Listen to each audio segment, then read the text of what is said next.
unless it's not obvious, and then we'll do it by roll call, I guess, at that point. So, okay, it's basically 2 o'clock. Is Raj joining us right now? You should be, and I believe Dennis is joining us as well. Let me just check the waiting room. Raj is There here. they are. Yeah. Oh, Aaron's not coming in. Shoot. But that's not till we get to the closed. Yeah, I just let Aaron in by accident. Hi there. Hello there. Should we? Do you think we should proceed? I don't know if Dennis needs to be here for the first part. No, he doesn't. Okay, so why don't we For start? the closed, I think. Okay, so we'll call the meeting to order. It's basically 2 o'clock. Refer you to the agenda for May 14th. The first item is the approval of the agenda and introduction of the late items. Is there anything being introduced by management? I have one late item. I emailed you. Am I on? I emailed you the numbers from the composting study. Yes, I received that. Okay. Okay, and that was at a request of I think it was Allison. Yep. So the other point is, any other points to bring forward in terms of inclusion in the agenda?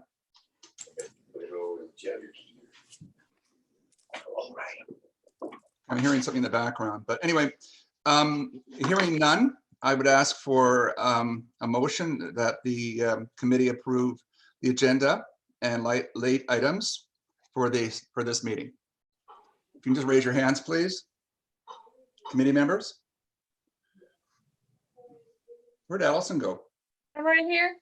Oh, I'm sorry. I saw your hand. Okay. Sorry, I just got confused. It's okay. Okay. Okay. I think that motion's passed. The minutes were provided for March 19th, the FAC meeting. And any questions or comments on those minutes? That's for the open session. Just looking around here. Joyce, you going to unmute? I move acceptance. Thank you. Seconder? I should have done that last time with the agenda, but I'm sure it'll work out. Okay, all in favor? Aye. Good, thank you. That motion is adopted as well. Okay. I guess we don't have no public comments. So we'll move past that section. And a review of action items from the previous meetings. And there's a few that have been brought forward, and some of them are being addressed today under the schedule for upcoming meetings. So basically, the points that we'll be addressing today include reference to a review of process around capital reserves. And the one thing we need to bring forward from that is the confirming expectations regarding the level of budget information detail reported. So that will be brought forward as well. And we're also bringing forward a schedule of meetings going forward for the balance of the year. What was provided to you in your package was essentially a draft. And if there's anything to add to it when we get to that particular point in the agenda, if there's things to add to it specifically, or if you'd like clarification on points, we'll address it at that time. Anything as it relates to action items? Anything further? Seeing none. Business arising from the minutes. And the first 5.1 is on-island composting feasibility study. Again, as Steph noted, there was additional information provided plus the information that was in the original package. And so if I could ask, is it Carla? Yep. If you could please provide your comments. Okay, so the feasibility study was completed earlier this year, and we did it to council at a committee of the whole meeting on February 10th. They supported the compost facility in principle and to the finance committee for review of the finance section. We're also currently looking for grant funding. They've directed staff to look for grant funding and to do a community-wide consultation. So that's what I'm doing right now. Mm-hmm. But yeah, I've sent the finance section to you from the study, and as well attached to your agenda is a summary of some numbers that Raj had asked for you guys to look at. Mhm. Thank you. Anything else? Any questions? Joyce?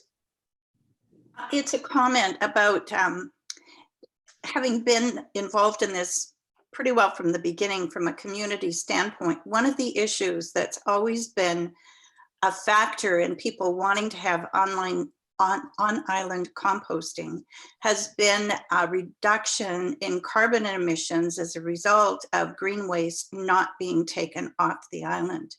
And as a result of that basic concern that was part of the whole process, I think it would be helpful for that to be referenced in any report you do going forward. It would be primarily the not using fuel to take the trucks off. Obviously, we will have carbon emissions from the actual composting, but that takes place either naturally or if we send it off island. That's my comment. Thank you. Any additional comments? So thank you for the Okay, comment. Carla. I just wanted to mention that there is a GHG emissions. There's a section in the feasibility study that calculates the savings that we would have. Yeah, I think that's a real bonus for it. It's a good point. Mhm. Rob? Yeah, thanks for that report, Carla, and I really appreciated that breakdown of the cost. That was really helpful.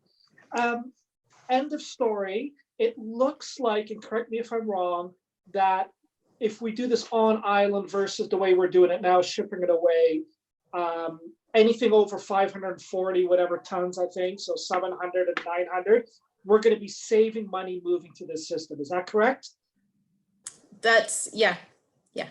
Thank you. Thank you. Allison, I think you had your hand up. Muted. Okay, I'm unmuted. So I guess I was, oh, there we go. I can see you now. I was the one that asked that this be sent to the finance committee because I was hoping we would sort of go through and look at the numbers and look at the rationale and ask some questions. And so if you're looking at the hard copy of the agenda, the spreadsheet really should be printed landscape style, so it's not there on full. But I just want to understand Carla's spreadsheet. And I'm glad I asked for the detail, but it's basically what it's done is done the numbers on the basis of expected volumes and calculations per ton or tone. And so you've got operational costs of $288 and you're expecting 700 tones to be the normal production. So 288 times 700, is that 201,600? So that's all it's going to cost us to produce this 700 tones in a year. Fred, do you want me to do a share screen with that spreadsheet on screen? For Yeah, Oh, that'll that be might be fine. a good idea.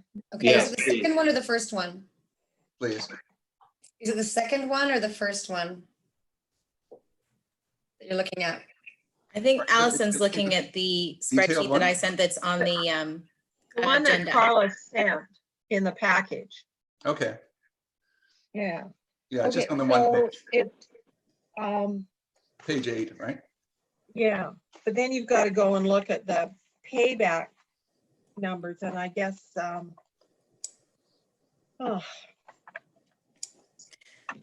it's, okay, so you've changed it to total dollars rather than per tone, which, if I'm reading this correctly, Mhm.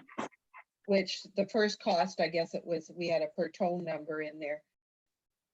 What happens if we don't produce 700 or sell? I mean, you're assuming you're going to sell the full 700 that we produce. Well, last year we collected 582 tons. So Okay, so how can represent- 580 tons become 700 tons?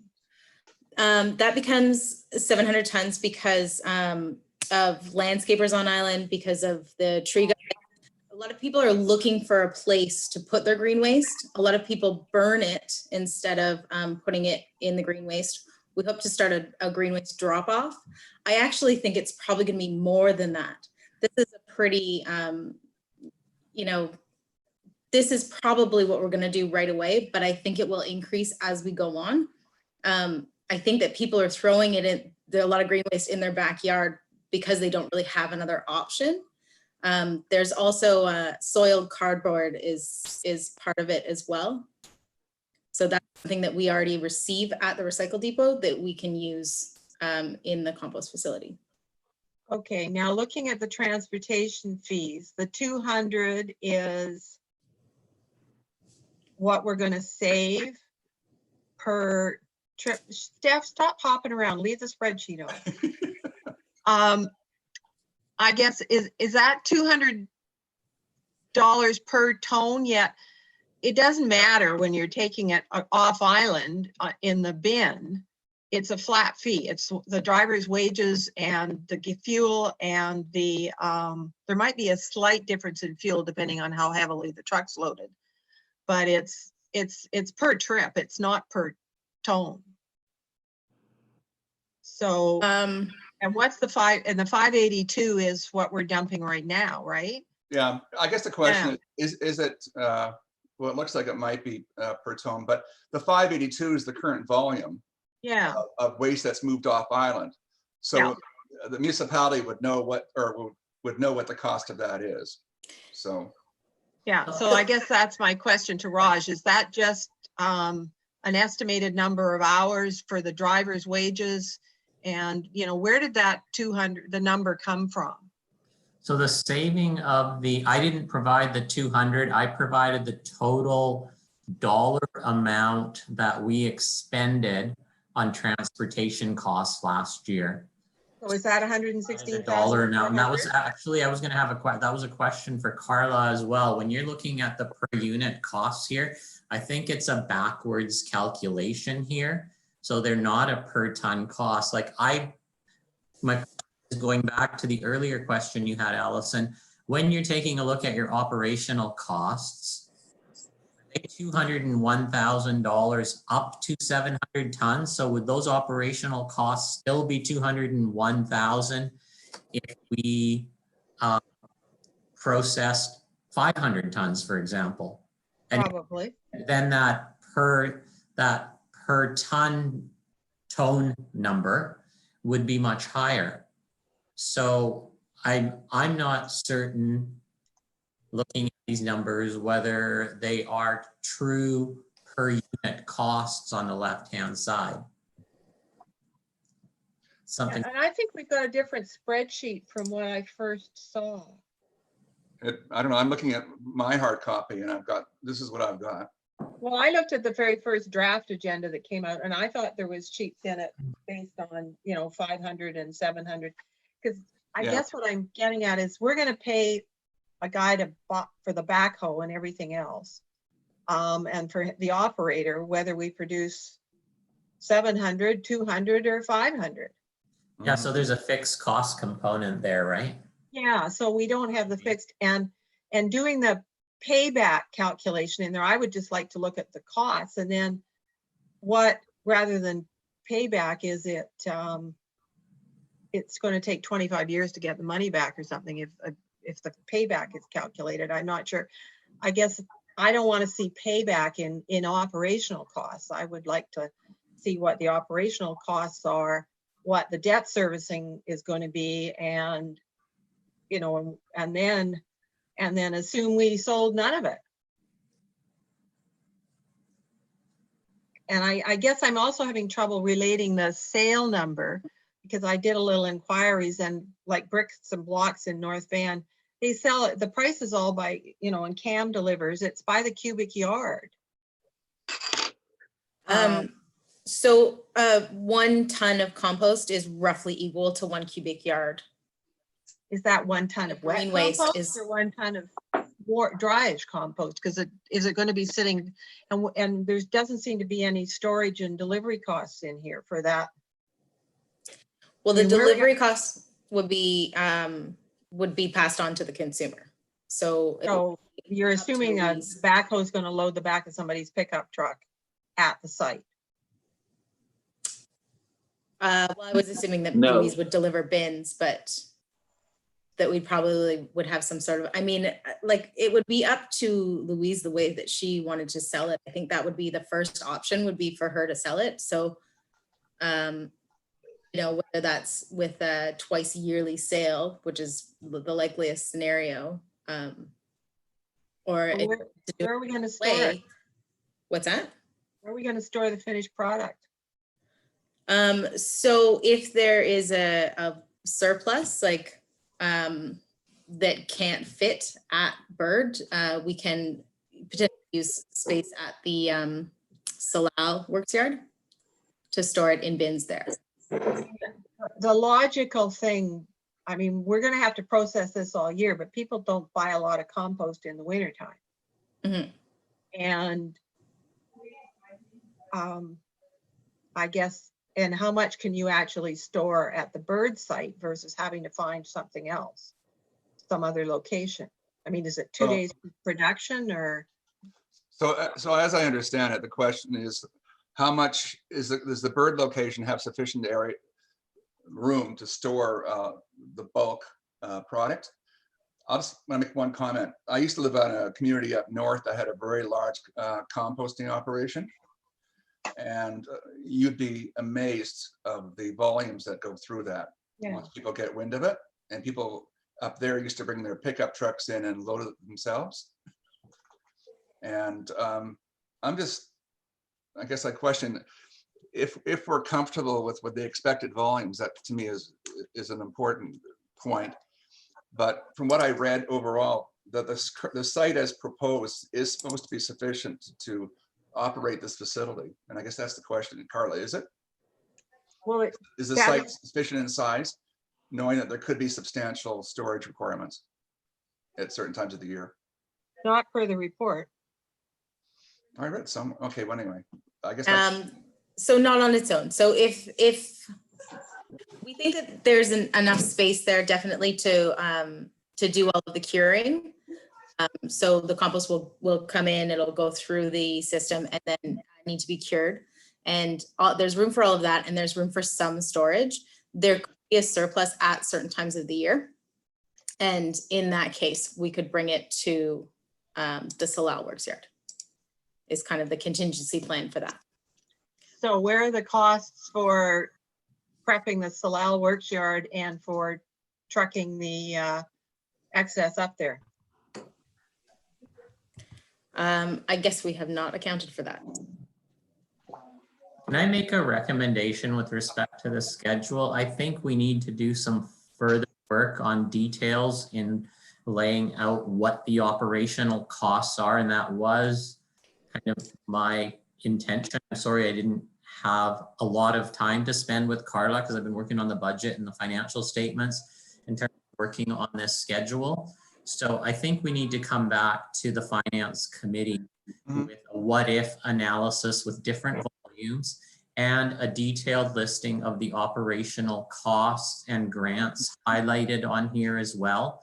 So to provide you with the idea of what the potential amount of money we'll have to borrow will be as well. I don't think there's enough information here for the finance committee to have a discussion on the financial aspects of this project at this point. any other comments? Yes, please. Yes, please. If I could, Fred. I'm not sure how I get in on the scene here. You're on the scene, I can hear you. Okay, can you see me? Yeah, Yes. Okay. Look, as a user of this, I buy several yards of this every year, composts and the rest, and it comes in a large bin, which several contractors here on island charge me for. And the seasonality of this normally, Fred, is very early spring, getting the gardens ready right the way through till late. I estimate when I looked at the volumes here, that quite frankly, once this much needed product is known, my opinion is the demand will be greater than what is expected here. And also, I'm one of these people who tips just an enormous amount of green waste into a convenient ravine around our garden where it rots down every year, because I've got nowhere else to put it, Fred, and it's just too large to get anywhere else. We have a sizable garden which we work. Furthermore, I would like to ask Carla, is it true, Carla, that when all this stuff goes off island, it now has to go as far as Pemberton? Am I correct in that? Yes, that is true. So we're now I don't know how long we've had to be sending it to Pemberton, Carla. Is this something quite new? I don't think it's that new. I think it's around since the time that the Harvest Power had to close down in Richmond. Okay, They had so the issues with odor, so. yeah, so all I think what I'm trying to say is if we are now sending it to Pemberton, people who are looking at their ecological footprint, and bless them for doing that, must be concerned that we are now actually having to send it as far as Pemberton. Just the thought of that should be another driving force. Fred, I'm adding this just by, I'd be very happy to sit and help work through this only because I'm a contributor and a consumer and have a pretty fair idea of what the annual cycles look like. Carla, if I can help in any way at all, just based on what we've been doing on Bowen Island for the last 14 years, I'd be pleased to help. Thank you. Thanks very much. Allison, I think you are going to speak again. Yeah, I guess what I wanted to say is for costing, it's where we would still be taking it to the North Shore Transfer Station. And then the North Shore Transfer Station, I think, is sending it all up to Pemberton. But So- it's still an environmental cost. Oh, yeah, no, there's an environmental cost, but there's not an additional dollar cost, Okay. which I think is, So- some people think. I will say, Allison, there's not an additional dollar cost right now. But there may be for the tipping fee. But we- Yeah, and yeah. it was, okay. Yeah, I think, I guess the comments I'm hearing generally is that, I don't know, catch me if I'm wrong, I think we like what we see. And there are some additional pieces of information that we want to have access to overall. But I think on the surface, as a first step, this looks, I think, as a very positive potential move for the community. So are we suggesting, or is it the committee's direction that we like what we see, but we need some more information to provide our final recommendation? I agree. Agreed. Does someone have their hand up, Fred? I think Agreed. Rob? Hubert, did you have your hand up? I don't know. I only see the ones that are active. So because of the screen. Oh, he's waving. Who's waving? Hubert Chimenga. Hubert? I had my hand up for a bit. Okay. I would like to add a couple of points. There was a discussion earlier on that we only charge for 582 tons per year. In the report, actually, we did the calculations on 700 tons. So the same amount that came in was also shipped out to the North Shore transfer station. If you do that, then the numbers change a little bit, and the project makes actually nice bit of money.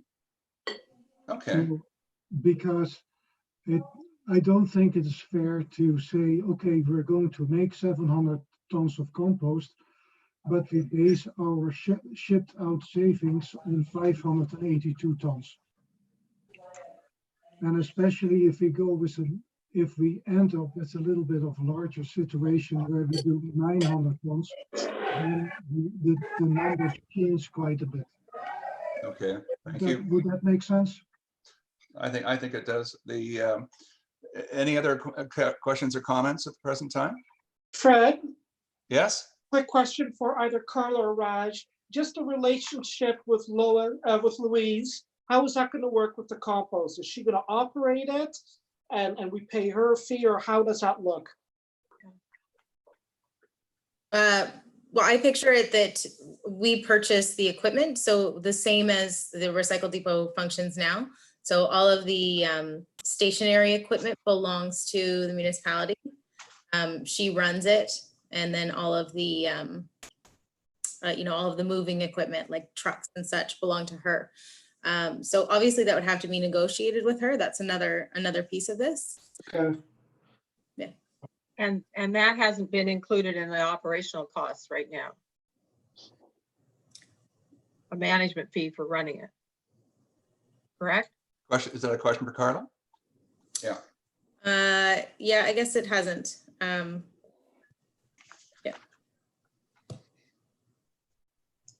Okay, so we've identified that particular point. Is there any other questions or comments? So we'll look if we could, based on the, Can I just wade in here for a second? yes, Dennis.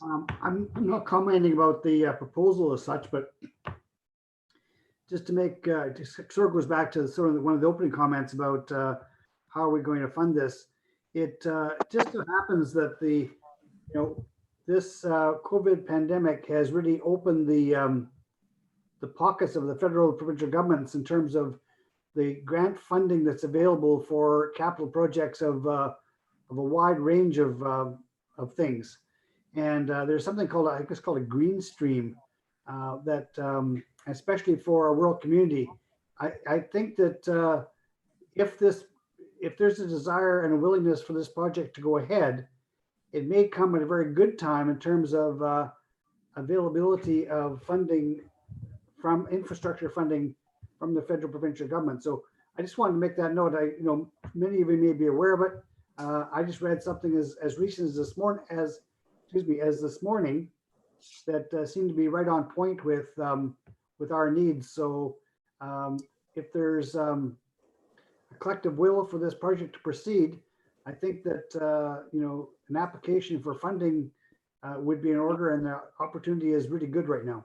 Thank you. Joyce? I just wanted to say that usually when you have that kind of a grant funding available, they want to see some kind of community support for it. It's my understanding that Knick-Knack Nook has a fair pot of money to go towards this.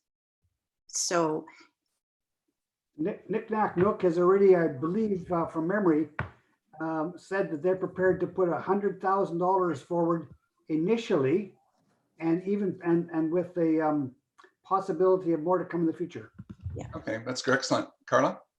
So I'm working on a grant application with the FCM, which I had put in my email to everyone.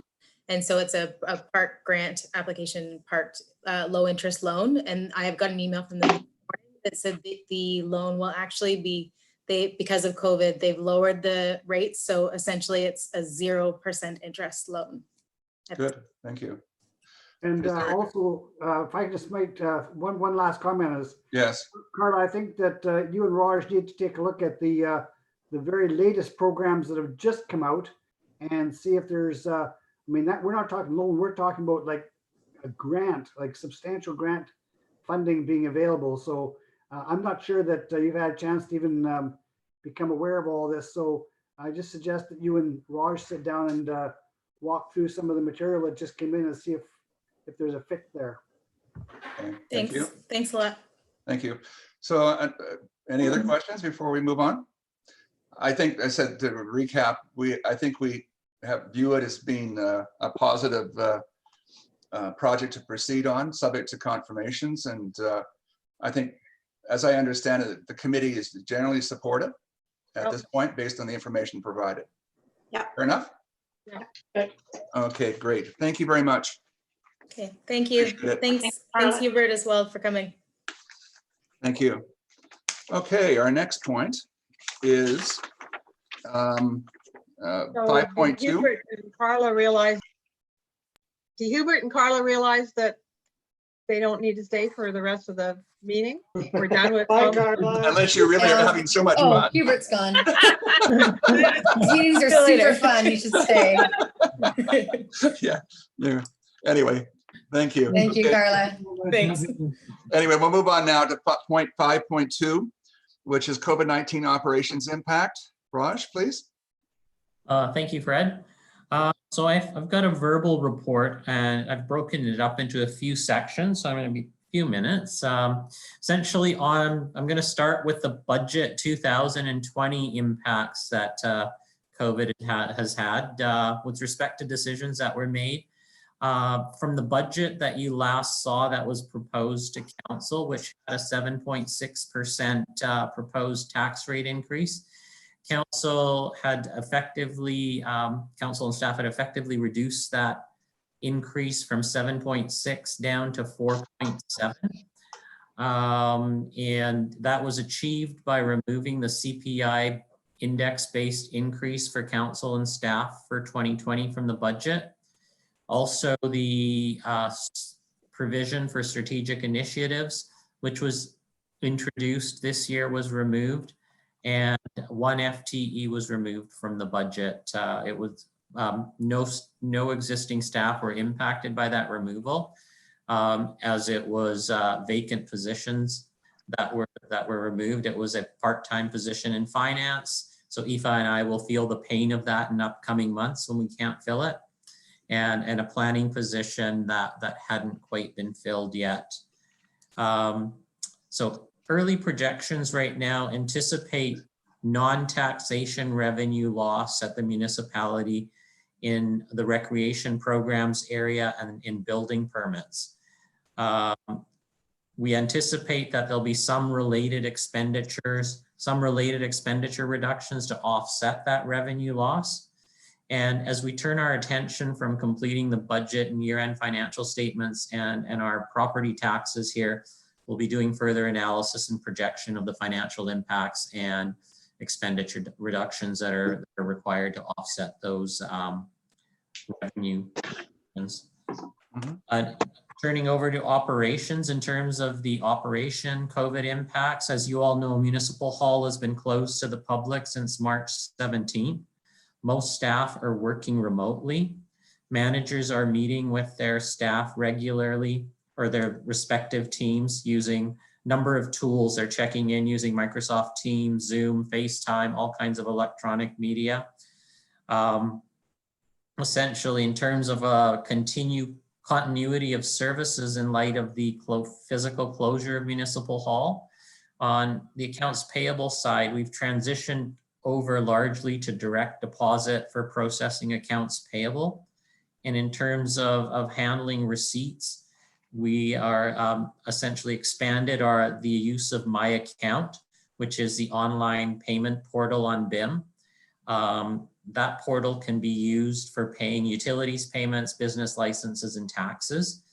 And it's fairly easy to sign up for a My Account account using our website portal. We're also expanded to be able to accept online credit payments.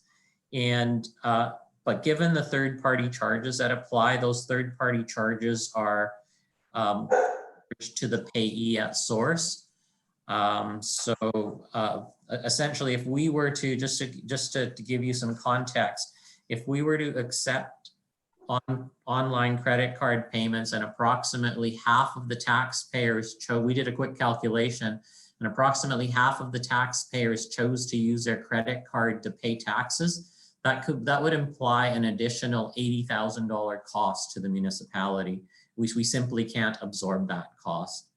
So if somebody wants to use their credit card, they're welcome to use it, but they'll have to pay the service charge that the third-party provider charges. We still, of course, are accepting good old-fashioned checks. People can drop them off in our mail drop box. People can also pay using online and telephone banking. And in limited circumstances, we are able to accept email transfers of funds as well. In terms of the property impact on property taxes this year of the COVID pandemic, property tax notices are expected to go out in the third week of May, which is the usual timing with which they've gone out in past years.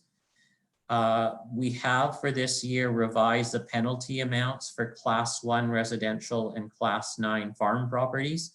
So as of taxes that are unpaid on July the 2nd, which is the due date, a 2% penalty will be applied. And then for those taxes that remain unpaid as of August 31st, there'll be an additional 8% penalty for the total of 10%, which is required by the province and we've always charged. In past, essentially, council approved an alternative tax collection scheme bylaw on Monday night. And that effectively reduces what we previously charged, which was a 5% penalty for taxes unpaid by July 2nd, another 5% for taxes unpaid as of the end of July.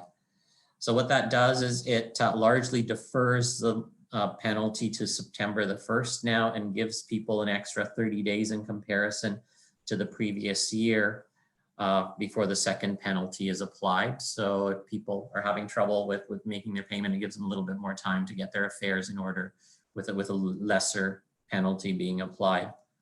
In terms of the other classes, for classes 2, which is a utilities class, 4 and 6, which are essentially small industry and business classes, and 8 being recreational properties, a late penalty will not apply to those classes until October 1st. That was a provincial mandate. So they'll be able to defer their taxes until October the 1st. And then treatment for property taxes is aligned with what other Metro Vancouver municipalities are doing.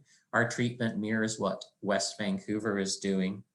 Also during the COVID pandemic, there's been collaboration with other municipalities. We've recently, Council has authorized staff to execute a mutual aid agreement with West Vancouver, where we would be able to call on them for mutual aid if it was needed for fire protection or in the public works in the area of the sewer and drinking water area for the duration of the pandemic. There have also been regular Zoom meetings that have been taking place between the following Metro Vancouver communities during the COVID crisis. So RAC, which is consists of the CAOs from the various municipalities. Dennis participates in regular calls there. There's the FAC meetings, which have been happening regularly, which is the Regional Finance Advisory Group. I'm a part of that. And HRAC, which is the Human Resources Advisory Committee from each, and it has representatives from HR from each municipality. They've been meeting very, very regularly. And the objective of these meetings has been information sharing and to provide, and essentially the general theme has been to have a regional approach wherever practical when you're making decisions around things like opening and closing of facilities, staffing issues and policies, and related to COVID and the property tax due dates, for example. There have also been provincial initiatives that have been announced during COVID. So the property taxes, which represents a significant portion of property taxes collected on behalf of other municipalities, are usually due on the 5th day after, around July 7th-ish, 5 days after taxes are due typically. And the payment of school taxes has been extended to December 31st in comparison to before. So that'll help alleviate some cash flow issues that municipalities will have. The province has also allowed borrowing from capital reserves to address operating pressures. So borrowing from those reserves. We at Bowen Island do not anticipate borrowing from our capital reserves for operating purposes.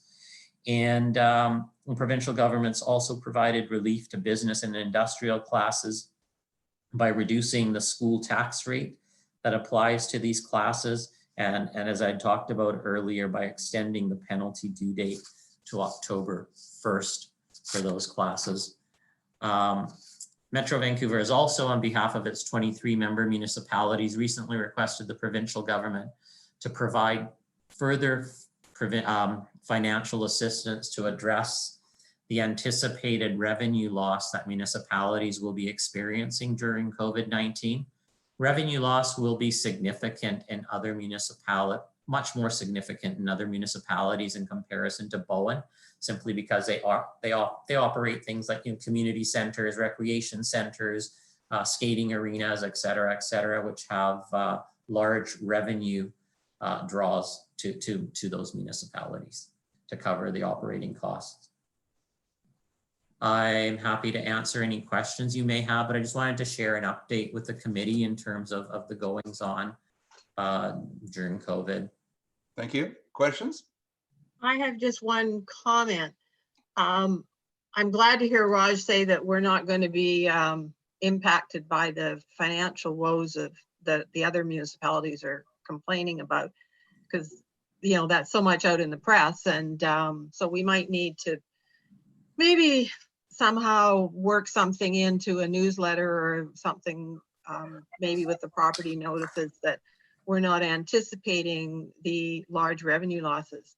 I mean, we have lost our rec losses, but I think one of the biggest things the other municipalities have lost is most of them have casinos and they get gaming revenue, and that's gone, and those are shut down and will be shut down for a long time. And you know, and maybe some of the other revenues they might get because of big events happening. But anyhow, so that I think the casino loss to the other munis is, so maybe it's a good thing we don't have a casino. There you go. Thank you for your comments. Michael? That was a really good point on the casinos, Allison. Thank you for mentioning that. Yeah. Michael? Fred, or rather Raj, on the subject of credit cards, are we allowed, I know businesses are not, to charge a fee, an extra fee if people use their credit cards because they might have a contract with someone like Moneris, for example, that prevents that. Is the municipality able to charge an amount on credit cards if they so wish? Municipalities do that, and typically it should be covered off in your fees and charges bylaw if you're collecting it. We are phrasing that as a third-party charge that goes directly to the third-party provider and not into our revenue. So I will look into that technically, Michael.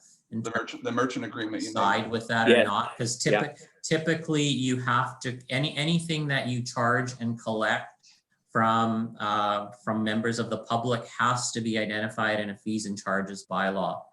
So if we don't have it identified and we're required to, we will incorporate that into a bylaw so we're covered off on that. The other comment, sorry, Michael. Could I just ask, because I like the sort of credit card type of concept, what about bank cards? I sort of the bank people in their wallets or their purses very often will carry a credit card or more, one or more, and also a bank card. And I believe if someone pays a local merchant here with their bank card as opposed to their credit card, the fees are substantially less. They are substantially less. I can't remember exactly what they are. Aoife, do you recall? I know they're definitely lower for debit cards. Yeah, they are lower. I know there's a higher fee when you tap, for example. They charge you on tap on debit. So they I can get that breakdown, no problem. I don't have it right now to hand. The only reason is we ultimately move forward and we try to rationalize and make these things more seamless, more online. I'm sorry that you would be frustrated to use credit cards, and I'm sorry that the recipient would have to use more. I'm just thinking ultimately of ease of operations for the municipality, as we have to get away from checks and cumbersome independent payments and try to do all we can to assist you and the team in something far more seamless. And that's just why I asked the question of a bank card, if a credit card would be. It's my understanding. It's my understanding that you can pay at Municipal Hall with a bank card anyway, right? You can. We don't. So that's an existing. We don't do the tap here, but definitely we do accept debit card. Debit cards, right? Yeah. And I think on terms of a credit card, you would just need to confirm it under your merchant agreement. If there's anything there, because I know that Michael's right about normal ones for merchants, but you may not. You may have a different arrangement as a municipality. Yes. So what we did was for COVID specifically, we amended our merchant agreement specifically for online payments, but it still means when you come into Municipal Hall, we can't accept credit card just right now in Municipal Hall. We would have to make another amendment to our merchant agreement to write for it. Okay. Any further comments on that? Okay, thank you, Raj. Okay, the next point we're looking at is proposed meeting schedule.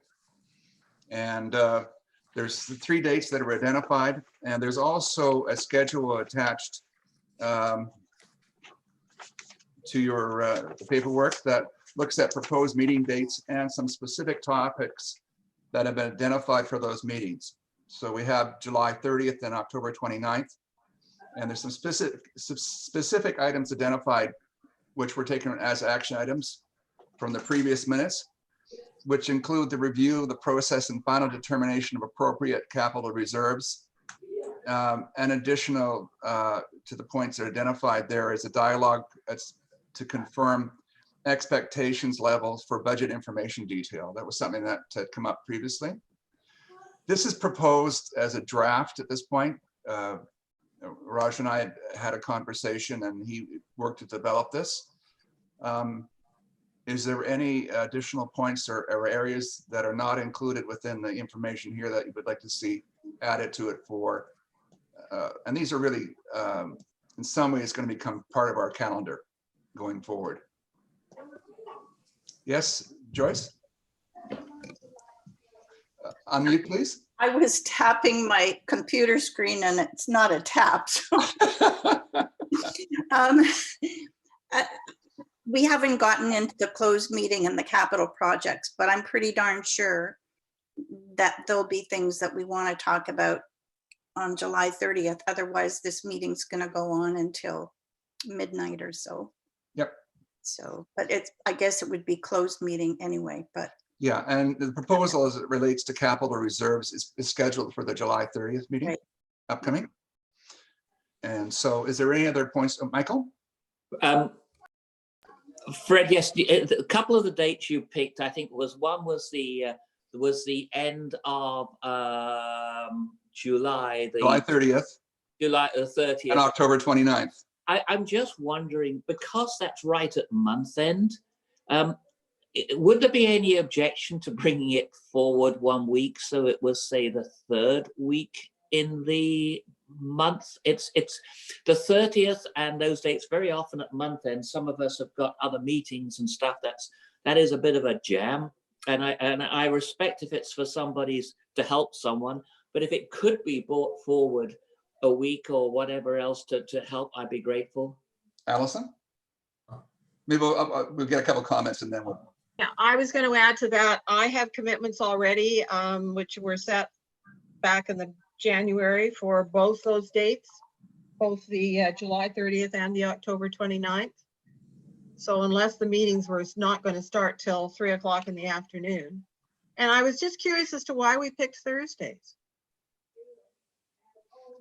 Pick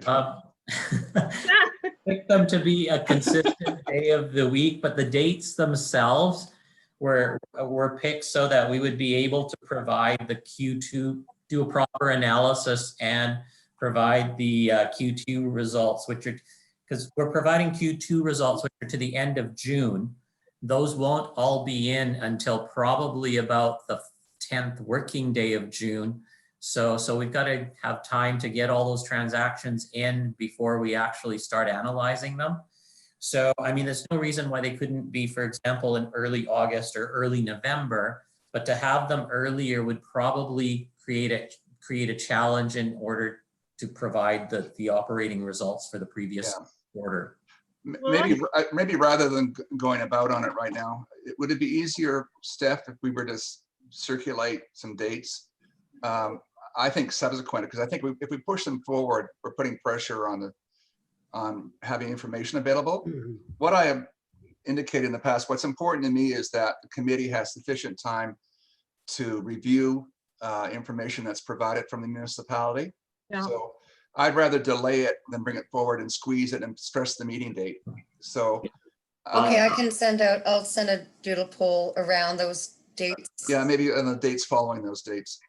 Yeah, so when you're sending that, because I don't think we're traveling too far away, because I won't be leaving the country legally anyway. So well, I was going to suggest the Friday, but that is a long weekend. Yeah, I think so. Yeah, I'll send out some dates around those times. And if we can get those, if we get them confirmed now, then it's in place. What about relative? I'm sorry, Raj. Oh, I was just going to ask Steph, when you do send that doodle poll out, please don't send dates that are earlier than that. They can be dates that are. That's what I've said. So for example, July 30th, after July 30th and October 30th. That's what I'm inferring. That's perfect. Stated. So I agree with that point. Like is like 2 or 3 o'clock a good start time? for everybody generally? Rob, are you all right? That your lifestyle has changed? You're muted. We don't know. Yeah. Sorry, It Rob. looks like it. I am there. Is that a yes? So I'll do all day then, since everyone's, I'll just, I prefer the afternoons buttons. myself, and I don't. really- okay, sure. Beyond that, I don't really care what time it is. Okay, we'll just throw them out. I don't think we need to talk about this anymore. Time-wise, for a 2-hour meeting, or maybe for it to go a little later, so a 2 o'clock start would give us comfortably till 4:30 or something, and Okay, probably for everybody? everybody be We'll go with that. by then. Thank you. As to the points contained under that schedule, is there anything you'd like to see added to the schedules in terms of areas that you'd like us to address at those meetings? I think I can assure you, Fred, that, somehow to think that we would catch all the items now, I think there's a framework there, but please recognize we do have an option to bring stuff up late. Oh, I appreciate that. I'm trying to build towards a calendar at some point. I realize that. So if you have something that's obvious, we could bring that forward. Otherwise, it will be added to over time. I didn't see anything obvious. Well, I think we need a capital projects update on the October one as well. I mean, I'm assuming in July it'll get picked up in the Q2 results, but there's nothing there for 2020 and existing, unless you've got 2021 proposed, but yeah. Yeah. Would it be fair, Fred, to say that the capital update would be almost a standard item on all our agendas? Raj, is that a reasonable thing? I think we would include it in the results. So for example, I mean, there's an inconsistency between what's reported, but essentially I've got Q2 results have capital and operating, and Q3 results also have capital and operating. Okay. I think in terms of an update like the one you're going to get at today's closed meeting, I don't think that is normally done in municipalities on a regular basis. And it basically, but given that we've got, I'll let Dennis comment on that as well. I mean, we certainly can put it on the agenda if the finance committee requests it, but I would cover progress on capital reports as part of the capital reporting. That's what I was getting at, was it, and Q3 didn't say capital and operating, so that's why I just raised it. We need, Okay, we so just we'll need just add that. Yeah, progress reports. Where okay. are we As part at? of your regular report. Yeah, we'll correct that, Allison. That's an oversight on my part. Okay, thanks. Thank you. Anything else? Okay, we'll move on then. Sorry, I'm just looking at my paper thing here. Okay. Steph, have you given, oh, I guess we still have lots of time for Christine. Yep, we're okay. So we're now basically on to point number 6, new business. And 6 point, is there anything to bring forward specifically under new business other than the move to closed meeting? no, I'm just getting Jen to text Aaron. Shauna will be late, so we can hopefully do things in that order. Okay. Ready to close, I think, as far as I can see. Ready to go? Okay. So 6.1, move to a closed meeting, and recommendation that the Finance Advisory Committee resolve to move to a closed meeting pursuant to section 90.1 A and K of the Community Charter. All in favor? I think I see all the hands. Thank you very much. We'll now move to a closed meeting, I believe. Okay, I'm just going to stop the live stream on YouTube.